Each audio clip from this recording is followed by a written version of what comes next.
राजा रामचंद्र की बड़ा संक्षेप में आप लोगों को सुना रहे हैं। बगिया में भी भगवान गए थे, माता सीता से भी बगिया में वार्तालाप हुई, देखा सुना।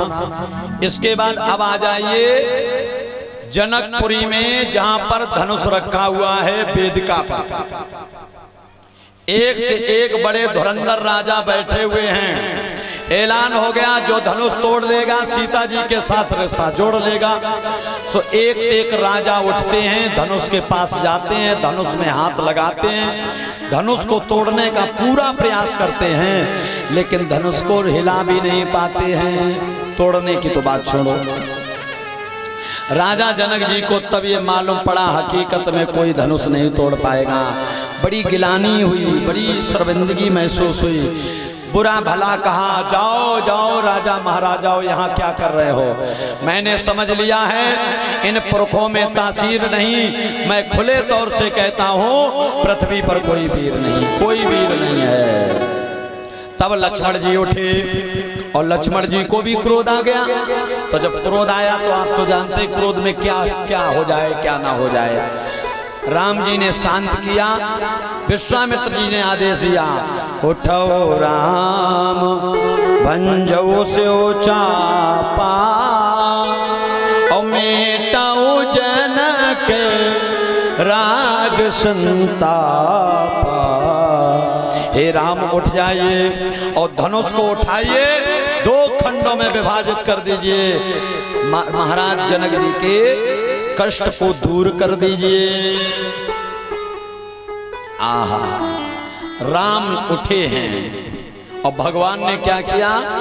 गुरई प्रणाम मन ही मन कीना। गुरु को प्रणाम मन ही मन किया। जब गुरु सामने बैठे हों तो मन में प्रणाम करने की क्या आवश्यकता थी? जब 15 दिन से धनुष न टूट पाओ तो 2-4 मिनट और न टूट जाते तो का जनक जी को परेशानी है जाती। तो सुखदेव जी बोले, राजन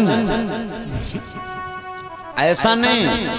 भगवान राम जी ने अपने गुरु विश्वामित्र जी को तो चरण स्पर्श किए, लेकिन उस समय कुल गुरु वशिष्ठ नहीं थे उस जगह। इसलिए अपने कुल गुरु वशिष्ठ जी को मन ही मन प्रणाम किया और धनुष को उठा लिया। कैसे? अरे लेत चढ़ावत खींचत गाड़े। भगवान ने क्या किया? लेत चढ़ावत खींचत गाड़े और काहो न लखा देख सब ठाड़े। काहो न लखा देख सब ठाड़े।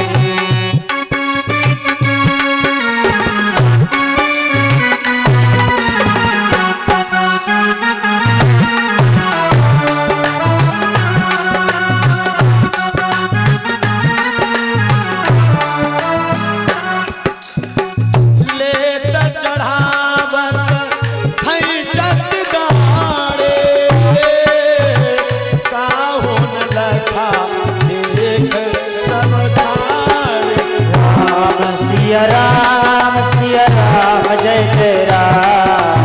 राम सिया राम जय जय राम।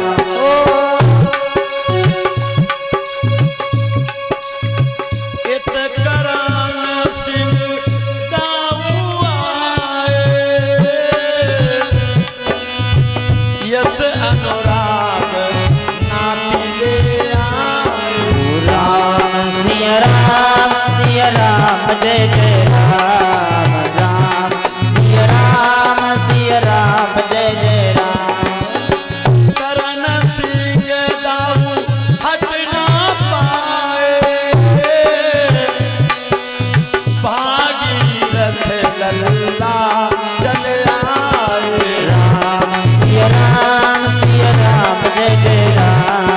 राम सिया राम जय जय। करण सिंह यादव दाऊ जिनके नाती यश और अनुराग 200 मुद्राएं प्रदान करते हैं। एक बार जोरदार ताली हो जाए। बहुत बहुत धन्यवाद भैया। श्रीमान श्री भागीरथ लल्ला के नाती अब है इनके तरफ से भी 100 मुद्राएं प्रदान हो रही हैं। एक बार जोरदार तालियां हो जाए। बहुत सुंदर भाव है। सम्मानीय श्रीमान गोविंद सिंह यादव के नाती आभास, क्या नाम? हाँ, श्री गोविंद सिंह यादव के नाती आभास यादव जी के तरफ से भी 100 मुद्राएं प्रदान हो रही हैं। एक बार जोरदार तालियां हो जाएं। बहुत बहुत धन्यवाद, बहुत बहुत साधुवाद। लेत चढ़ावत खींचत गाड़े काउन लखा देख सब ठाड़े। भगवान ने धनुष को कब लिया, कब तोड़ दिया, कब चढ़ाया। अच्छा, इतो बड़ो धनुष हो तो कौन देख ही नहीं पाई, कब टोट दो। काऊ को एक्सीडेंट हो जाए और एक्सीडेंट हो जाए तो का दो चारों को नजर नहीं पड़ी, कब यो अस्पताल गो जहां 100 आदमी लगे हों। जिस धनुष पर देश विदेश के राजाओं की नजर थी और राजागण बैठे हुए थे, जिनकी टकटकी एक की नजर उस धनुष पर थी। इतना विशाल धनुष को भगवान ने उठाया और तोड़ दिया, किसी ने जान नहीं पाया। ऐसे हो सकता है? नहीं। कहा गया है भगवान श्री राम जी ने लेत चढ़ावत खींचत गाड़े, राजा जनक के गाड़े गाड़े दुखों को धनुष के माध्यम से जब धनुष को तोड़ा तो राजा जी के जितने भी दुख थे जनक जी के, उन दुखों को, कष्टों को, उन संकटों को भगवान ने काटा, उनको खींच लिया। और राजा जनक जी ने जैसे देखा धनुष टूटा, सो राजा जनक जी प्रसन्न हो गए और ताली बजाने लगे। इस प्रकार धनुष टूटा। और राजा जी सीता मैया आई हैं, उनको माल पहनाई